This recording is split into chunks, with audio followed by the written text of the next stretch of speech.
मेरा नाम डॉक्टर हिमांशु रॉय है।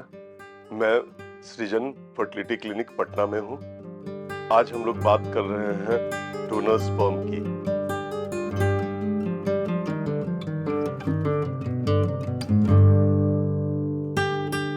तो दोस्तों, आज हम लोग बात करने जा रहे हैं कि डोनर स्पर्म की जरूरत किसे पड़ती है और इसे कैसे किया जाता है।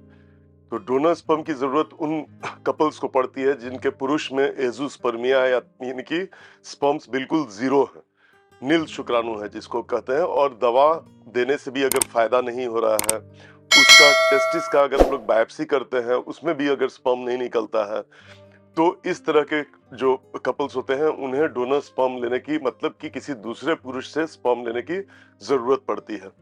इसके साथ ही कोई अगर बहुत जटिल प्रक्रिया नहीं कराना चाहता, अफोर्ड नहीं कर सकता, तो उस मामले में भी डोनर स्पर्म जो रहता है एक सिंपल और कम खर्च वाला इलाज है और काफी कारगर भी है। साथ ही साथ कुछ विशेष स्थितियां होती हैं, जैसे पुरुष में अगर ऐसा कोई जेनेटिक डिसऑर्डर है जिससे कि बार बार उसका बच्चा खराब हो रहा हो, या ऐसा कपल जिसमें कि वाइफ जो है वो RH निगेटिव ब्लड ग्रुप की है और husband RH positive blood group का है, और उसके चलते वो पिछले डिलीवरी में वो अगर टीका नहीं ली है RH का, तो उसमें वो सेंसिटाइज हो जाती है और एंटीबॉडीज बनने लगते हैं, और बच्चे जो हैं बाद में वो सरवाइव नहीं करते हैं। तो इस तरह का RH निगेटिव ब्लड ग्रुप में जहाँ की बच्चे गर्भ में ही खराब हो जा रहे हैं इलाज के बावजूद, उन्हें भी डोनर स्पर्म की जरूरत पड़ती है, जिसमें कि RH निगेटिव ग्रुप के डोनर का स्पर्म दिया जाता है। तो इस तरह की दिक्कत से वो बच्चा जो है वो बच जाता है। डोनर स्पर्म करने की प्रक्रिया बहुत आसान होती है। इसमें जो वाइफ रहती है वो साइकिल के सेकेंड डे से 6 डे तक कुछ अंडे बनने की दवा लेती है। बिना दवा लिए हुए भी वो ये इलाज करा सकती है। 10वें से 12वें दिन के बीच में फिर वो अल्ट्रासाउंड उसका होता है, जिसमें कि देखा जाता है कि उसके फॉलिकल्स बन रहे हैं कि नहीं, परिपक्व हो गए हैं कि नहीं। एक बार फॉलिकल मैच्योर अगर हो जाते हैं तो उसे रप्चर करने के लिए, रिलीज करने के लिए HCG का या GnRH एगनिस्ट का ट्रिगर दिया जाता है, सुई एक दी जाती है, जिससे कि 2 दिन के बाद में वो एग बॉडी में रिलीज होता है। जिस दिन एग रिलीज होता है उसी दिन हम लोग डोनर स्पर्म जो रहता है उसे यूज करते हैं, और उसे एक प्लास्टिक की पतली बिल्कुल मुलायम सी नली होती है, कैथेटर जैसे सुई होता है, उसी तरह प्लास्टिक का एक पतली नली होती है, उसके द्वारा बच्चेदानी के अंदर में, गर्भाशय के अंदर में इंट्रायूट्राइन इंसेमिनेशन जिसको बोलते हैं, उसके द्वारा हम लोग सीमेन को, प्रिपेयर्ड सीमेन जो डोनर स्पर्म रहता है उसको डाल देते हैं। इसके बाद आधा घंटा तक उसे रेस्ट लेना रहता है, और उसके बाद वो औरत अपना सब काम जैसे पहले कर रही थी वैसे कर सकती है। पति के साथ रह सकती है, संबंध बना सकती है, सीढ़ी से आना जाना हो, ट्रैवल करना हो, खाने पीने में भी कोई तरह का परहेज नहीं है, कोई रेस्ट की जरूरत नहीं रहती है। और 15 से 20 दिन के बाद अगर पीरियड नहीं आता है तो उसे हम लोग टेस्ट कराते हैं कि प्रेगनेंसी है कि नहीं, और प्रेगनेंसी अगर रहती है तो किसी भी दूसरे प्रेग्नेंट औरत की तरह उसकी फिर उसका आगे केयर होता है और इलाज होता है।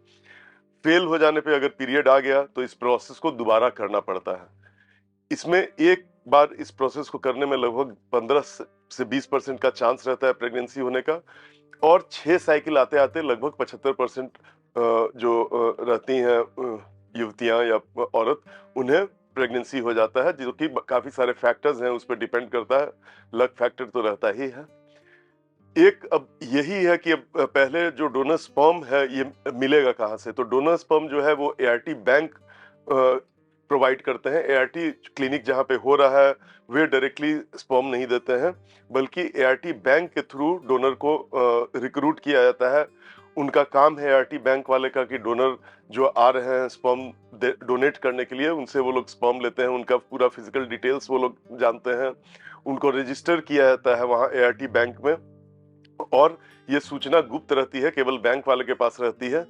और वो सीमेन जब देता है उसके साथ साथ उसके ब्लड का टेस्ट होता है कि कोई उसे वेनेरियल डिजीज जो होते हैं, गुप्त रोग वगैरह, इन सब के लिए टेस्ट किया जाता है। और वो स्पर्म जो होता है अगर ठीक रहता है तो उसे सीमेन को वॉश करके उसमें से अच्छे स्पर्म्स को सेपरेट करके उसे फ्रीज करके रख लिया जाता है। तो जो भी कपल्स ऐसे आते हैं वो ART बैंक से संपर्क करेंगे, जहां से कि उन्हें कोई एक डोनर रिक्रूट किया जाएगा और उस डोनर का दिया हुआ स्पर्म इस कपल को मिलता है। अब जो नया रूल्स आ गया है इसके अनुसार कोई एक स्पर्म डोनर जो है अपने लाइफ टाइम में केवल एक ही कपल को वो सीमेन डोनेट कर सकता है। ऐसा नहीं कि एक कपल को वो दिया फिर दूसरे कपल को भी दे रहा है या तीसरे कपल को ही दे रहा है। एक बार उसे प्रेगनेंसी हो गई तो हाँ, दूसरी बार वही खुद पेशेंट अगर आता है तो उसे दोबारा भी स्पर्म उसी डोनर से मिल सकता है, या वो चाहे तो दूसरे डोनर से भी ले सकता है। लेकिन डोनर केवल एक ही कपल को अपने लाइफ लॉन्ग देता है, इसके लिए उसको एफिडेविट देना पड़ता है। ये काम एआरटी बैंक वाले करते हैं, रिक्रूटमेंट एंड वो डोनर को देना।